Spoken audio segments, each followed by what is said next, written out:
First of all, I think that the layout is really eye-catching and it's really easy to navigate through the site to find what you're looking for.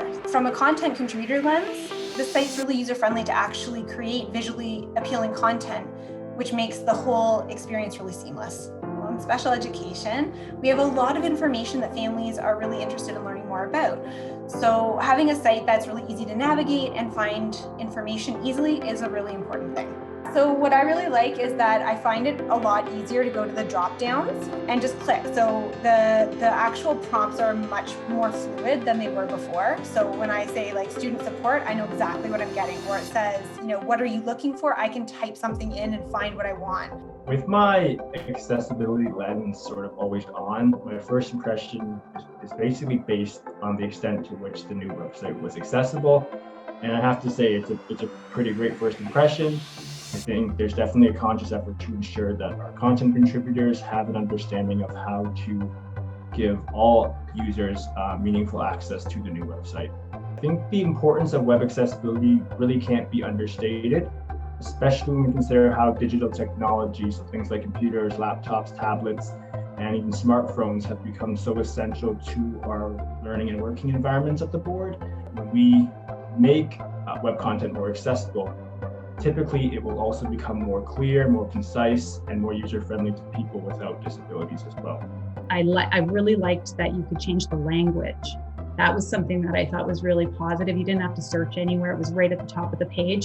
Also, I'll say that they've done a really good job with putting more imagery in. The last one was a little bit text heavy. And so now we've got some imagery in there.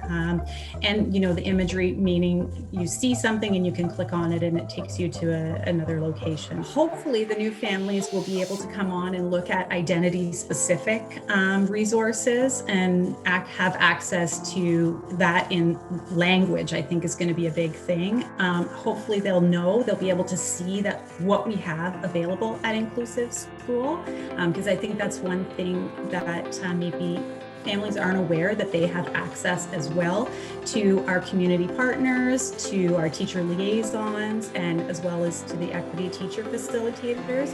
Our role isn't simply to work within the schools, our role as well is to support families. So hopefully they see what's available to them. The website's trying to be more responsive to our families in terms of what they need so that they can get help from the website itself, as opposed to sort of not knowing who to reach out to, where to get that help. The new public-facing website, right from the first page that they land on, hopefully they'll be able to easily navigate. We know if it's 3 or 4 clicks, we've lost them.